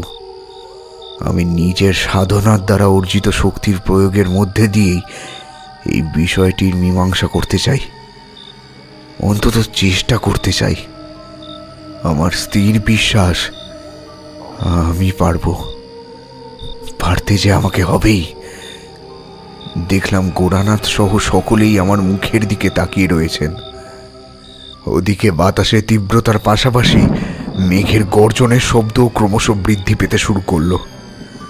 আমি আর সেখানে দাঁড়িয়ে রইলাম না। গোরানাথ ওই স্থান ত্যাগের পূর্বে আমার কাছে এসে বললেন, আপনারা ওকে এখানে নিয়ে আসা না পর্যন্ত এখানেই অপেক্ষা করব। যান, তাড়াতাড়ি ওকে নিয়ে আসুন, না হলে দেবীর কোপের কবল থেকে আজ কেউ রক্ষা পাবে না। সেদিন আমি আর কোনো দিকে না তাকিয়ে জমিদারকেও কিছু গ্রামবাসীদেরকে সাথে নিয়ে এগোতে শুরু করলাম। জমিদার ভিটেতে পৌঁছে আমি দেখলাম সেখানে সবকিছু একেবারে তছনছ হয়ে গিয়েছে। উপরের দিকে তাকাতেই নজরে পড়ল রক্তের দাগ। দেখলাম একটি ত্রিশূল পড়ে রয়েছে। জমিদার মশাই বললেন, সর্বনাশ, মায়ের ত্রিশূল এখানে এলো কিভাবে? এও কি সম্ভব? তাহলে কি এদেরকে মা মেরে ফেলেছেন? হায় হায় হায়, আমার ছেলেটাকে এভাবে শেষ করে দিলে মা। ও যে অবুঝ, ও যে না বুঝে এভাবে অন্যায় করে ফেলেছে। ওর কি অপরাধ? ওকে এভাবে শেষ হতে দিও না মা, ওকে এভাবে শেষ হতে দিও না। আমি দুটো পায়ে পড়ি মা, দুটো পায়ে পড়ি তোমার। জমিদার জগৎ নারায়ণ কাঁদতে থাকলেন, কিন্তু আমি জানতাম এর হাত থেকে নিস্তার পাওয়ার আর কোনো উপায় নেই। অন্যদিকে তান্ত্রিক গোরানাথ আমার প্রতীক্ষায় ছিলেন, অথচ সামনে অবনীর পরিবর্তে নজরে পড়ল রণরঙ্গিনী মাতৃমূর্তি। দেখলাম অবনীর শরীরের একটা অংশ মাতৃকা রূপ ধারণ করেছে, আর অপর অংশ রয়েছে পুরুষস্থিত। বুঝতে পারলাম ওর দেহে মা ভর করেছেন। ও আমাদের সকলকে দেখে পুনরায় চিৎকার করতে শুরু করলো। সেই শব্দ চারিদিকে বিস্তারিত হয়ে পড়ল। ঘরের জিনিসপত্রগুলি স্থান থেকে স্থানান্তরে ছিটকে পড়ে যাচ্ছিল। চোখের সামনে প্রত্যক্ষ করছিলাম সেই তাণ্ডব লীলা। ভয়ে সারা শরীর কাঁপতে শুরু করেছিল। এমনটাও যে কখনো হতে পারে সেটা কোনোদিনও ভেবে উঠতে পারিনি।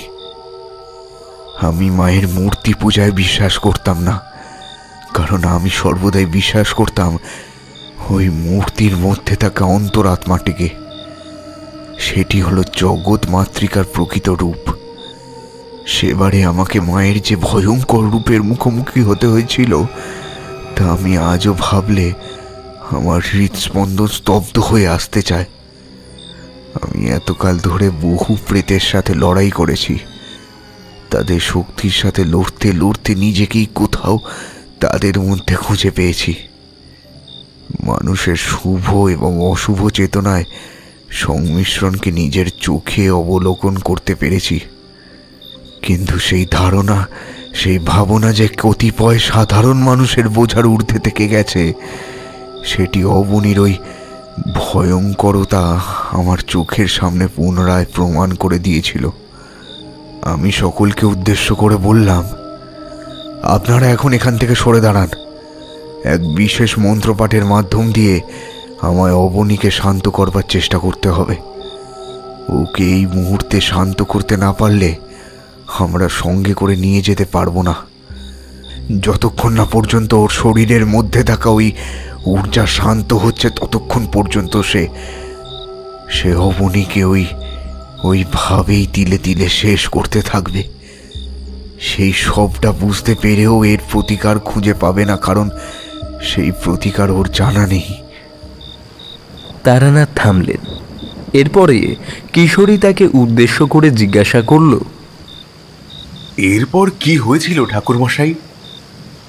আমি তো এতদিন জানতাম ঈশ্বর সর্বদা মঙ্গলময় হন, উনি যদি কখনো কোনো ভয়ঙ্কর মূর্তি ধারণ করেও থাকেন, তবে সেটি অশুভের নাশ করবার জন্য, সেটি কখনোই অশুভকে ত্বরান্বিত করবার উদ্দেশ্যে নয়, কিংবা শুভর সমাপ্তি ঘটানোর জন্য নয়।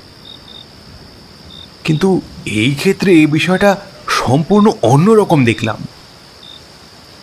যে মাতৃশক্তি এতকাল ধরে গ্রামের মানুষের কাছে পূজিত হয়ে এসেছেন এবং গোরানাথের মতো একজন নিষ্ঠাবান মানুষ তাকে ভক্তি ভরে পুজো করে এসেছেন, তারপরেও তিনি কিভাবে নিজের সন্তানের সাথে এমনটা করতে পারলেন? কিভাবে এই অনর্থ করতে পারলেন তিনি? তারানাথ কিশোরীকে উদ্দেশ্য করে বললেন, শাস্ত্রে প্রতিটি দেবদেবীর নিজস্ব রূপ রয়েছে। একটি রয়েছে শুভ শক্তিকে ধারণ করবার জন্য, আর অপরটি রয়েছে অশুভ শক্তির বিনাশ ঘটানোর জন্য। অশুভ শক্তিকে ধারণ করবার জন্য দেবী বা দেবতারা যে রূপ ধারণ করেন, সেই রূপেও তিনি কিছু কিছু স্থানে পূজিত হয়ে থাকেন। এই রূপগুলি তার সাধারণ বা শান্ত প্রকৃতির রূপের থেকে একেবারেই আলাদা। আমরা দেবী বা দেবতাদের এই অশান্ত প্রতিমূর্তিকে কখনোই শান্তির মন্ত্র পাঠের মধ্যে দিয়ে পূজার্চনা করতে পারবো না। এর জন্য পূজার অনেক বিধি রয়েছে, অনেক নিয়ম কানুন রয়েছে, এমনকি অনেক মন্ত্রও রয়েছে। এগুলি হলো দেবী এবং দেবতাদের বিনাশ রূপ। ঠিক তেমনইভাবেই দেবীর কাল ভৈরবীর রূপটি মা কালীর বিনাশ রূপ হিসেবে সূচিত হয়ে থাকেন। তিনি ওই রূপেই পূজিত হয়ে আসছিলেন, কিন্তু এই বিশেষ রূপের পূজা সম্পন্ন করবার জন্য একটি নির্দিষ্ট বিধি অনুসরণ করতেই হতো, আর সেটি ছিল পূজা চলাকালীন কেউ ওই স্থান ছেড়ে অন্য কোথাও যেতে পারবে না। কিন্তু এক্ষেত্রে জমিদার পুত্র সেই নিয়ম লঙ্ঘন করেছিল। তার প্রভাবেই কুপিত হয়েছিলেন দেবী, আর জমিদারের সন্তানের বলি চেয়েছিলেন। এখন থেকেই অধৈর্য হয়ে পড়ছ কিশোরী। পরবর্তী বিষয়টি জানতে পারলে তোমরা হয়তো চকিত হয়ে পড়বে। আমি তারানাথকে উদ্দেশ্য করে বললাম, দয়া করে বলুন এরপরে কি হয়েছিল। তারানাথ পুনরায় বলতে শুরু করলেন, দেখলাম চোখের সামনে সবকিছুই ধোঁয়াটে বর্ণ ধারণ করেছে। ওই স্থানে যে কোথা থেকে এত হাওয়া প্রবেশ করতে শুরু করেছিল বুঝতে পারলাম না। মনে হচ্ছিল কেউ যেন তার প্রবল শক্তির দ্বারা অবনীর পথ রুদ্ধ করতে চাইছে, তাকে আমাদের সাথে কোথাও যেতে দিতে চাইছে না। সে যাতে ওখানেই মৃত্যুকে বরণ করতে বাধ্য হয়, সেটাই চাইছেন দেবী। চারিদিকে পুনরায় দুন্দুবির শব্দ শুরু হলো। আকাশ বাতাস মুখরিত হয়ে উঠল। দেবতারাও যে অস্থির হয়ে পড়ছেন তা বেশ ভালোভাবেই বুঝতে পারছিলাম। দেবীর এই ক্ষুদ্র রূপের দর্শন লাভ করাও ছিল এক পরম পুণ্যের কাজ, কিন্তু সেই মুহূর্তে দাঁড়িয়ে বিষয়টিকে অনুধাবন করা ছিল ততটাই কঠিন। তাই আমরা কেউই ওই দিকে নজর করতে পারছিলাম না। সকলেই নিজেদেরকে অবনীর ওই ভয়ঙ্কর রূপের হাত থেকে রক্ষা করবার চেষ্টা করে চলেছিলাম। এমন সময় আমি দেবীকে শান্ত করবার জন্য কাল ভৈরবীর বীজ মন্ত্র পাঠ করতে শুরু করলাম। ওম ক্রিং ক্রিং হং হিং হিং দক্ষিণে কালীকে ক্রিং ক্রিং হং হং হ্রিং হ্রিং স্বাহা। ওম কালী কালী মহাকালী কালীকে পাপহারিণী ধর্মার্থ মুখ্যদে দেবী নারায়ণী নমস্তুতে। কিন্তু কোনোভাবেই তাকে শান্ত করা গেল না। দেবী ক্ষণে ক্ষণে গর্জে উঠলেন, অনলে বন্দি হবে সে, শেষ হতেই হবে। অনলে বন্দি হবে সে, তাকে শেষ হতেই হবে। ওম ক্রিং ক্রিং হং হিং হিং দক্ষিণে কালীকে ক্রিং ক্রিং হং হং হ্রিং হ্রিং স্বাহা। ओम काली काली महाकाली काली के पाप हारिणी धर्मार्थ मुख्यते देवी नारायणी नमस्तुते। ओम क्रीं क्रीं हं हिं हिं दक्षिणे काली के क्रीं क्रीं हं हं ह्रीं ह्रीं स्वाहा। ओम काली काली महाकाली काली के पाप हारिणी धर्मार्थ मुख्यते देवी नारायणी नमस्तुते। देखলাম ধীরে ধীরে অবনী মাটিতে নিস্তেজ হয়ে পড়ল। আমরা দেরি না করে ওকে সঙ্গে নিয়ে মন্দিরের দিকে অগ্রসর হতে থাকলাম। এরপরে ক্ষণিকের মধ্যেই সেই স্থানে পৌঁছে দেখলাম গোরানাথ দেবীকে শান্ত করবার চেষ্টা করেই চলেছেন। অবনীকে ওই অবস্থায় দেখার পরেই তিনি সজোরে বলে উঠলেন, এই যে মা, ও এসেছে, এবারে ও তোর পরিক্রমা করবে মা। ওকে পরিক্রমা করতে দে মা। ওকে এইভাবে নিজের থেকে দূরে করে দিস না। ও যে তোরও সন্তান, আমাদের সকলের মতো। ও যে তোরও সন্তান, ওকে পরিক্রমা করতে দে মা। এই বলেই গোরানাথ একটি থালা নিয়ে এলেন। দেখলাম তার মধ্যে রয়েছে লাল সিঁদুর, লাল রঙের আবির আর একটি জ্বলন্ত প্রদীপ। সেটিকে অবনীর হাতে ধরিয়ে দিয়ে বললেন, মায়ের 108 বার পরিক্রমা করতে হবে তোকে। যদি মা সন্তুষ্ট হন তাহলে তোকে জীবিত রাখবেন, আর যদি তোর বলি নিয়ে উনি শান্ত হন তাহলে আজকে তোকে বলি দিতে হবে। মায়ের চরণে সঁপে দে নিজেকে। তাতেও যদি মা শান্ত না হন, আমি এই গোটা গ্রামের সামনে দাঁড়িয়ে শপথ করছি, আমি এই যজ্ঞের আগুনেই নিজের প্রাণ দেব, আহুতি দেব নিজের। দেখলাম ধীরে ধীরে অবনী উঠে দাঁড়িয়েছে। জমিদার বাবু ক্রমে অস্থির হয়ে চিৎকার করে উঠলেন, না অবনী, না না, তোকে তোকে এভাবে আমি শেষ হয়ে যেতে দিতে পারবো না। মা, মাগো, মা তুমি আমার প্রাণ নিয়ে নাও মা।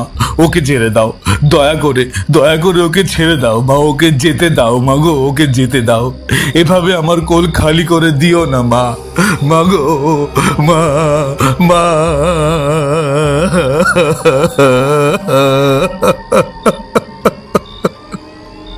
এরপরে হাউ মাউ করে কাঁদতে থাকলেন জমিদার মশাই। মা।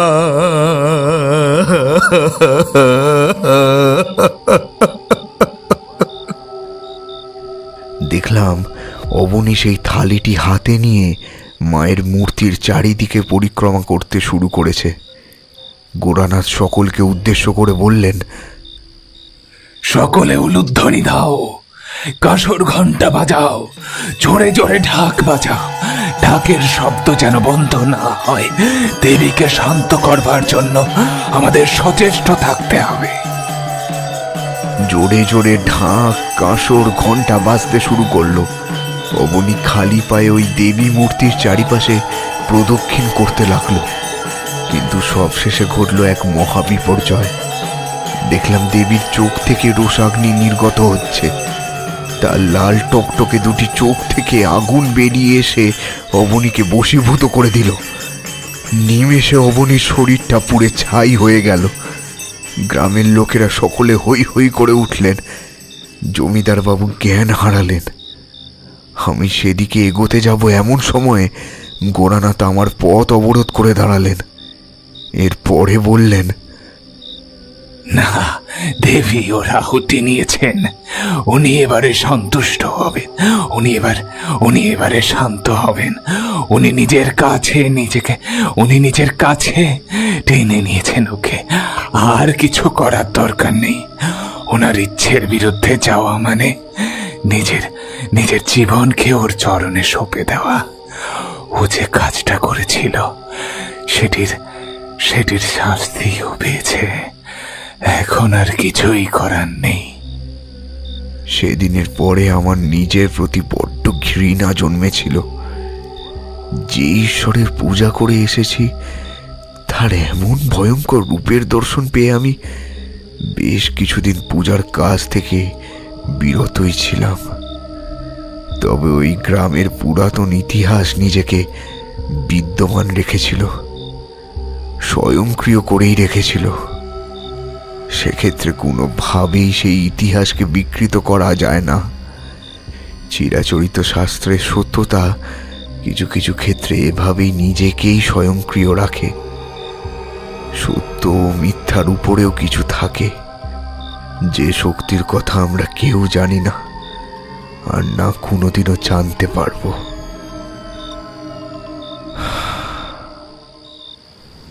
কথাগুলি বলে থামলেন তারানাথ। সেদিনের এই কাহিনী আমাদের শিরায় হিমেল রক্তের স্রোত বইয়ে দিয়েছিল। সেদিন আর তাকে কোনোভাবেই বিব্রত করলাম না। চারিকে বিদায় জানিয়ে আমি ও কিশোরী বাড়ির উদ্দেশ্যে রওনা হয়ে গিয়েছিলাম। পথে আসতে আসতে এই কাহিনীর প্রতিটি সূক্ষ্ম বিষয় নিয়ে আলোচনাও করেছিলাম। অন্তিমে মনে হয়েছিল প্রতিবারের মতন এবারেও যেন তারানাথের বলা কাহিনীর মধ্যে কোথাও একটা সংক্ষিপ্ততা থেকেই গিয়েছে। কিন্তু সেটি কি? হয়তো পরের দিন যাতে আবারও সেটি খুঁজতেই তার বাসায় গিয়ে হাজির হতে হয়, এমনটা ভেবেই তিনি ওই সূক্ষ্মতা বজায় রাখতেন। ভাবলেই অবাক লাগে। সেই ক্ষমতার সাথে যুঝতে পারাটা আমার বা আপনার কারুরই হয়তো নেই। সেদিন রাতে বাড়ি ফিরতে ফিরতে অনেকটাই দেরি হয়ে গিয়েছিল। তবে আবারও একদিন ওই মহান মানুষটির দর্শন পাব, তার থেকে মূল্যবান কাহিনী শুনতে পারব, এই ভেবেই নিদ্রা নিয়েছিলাম।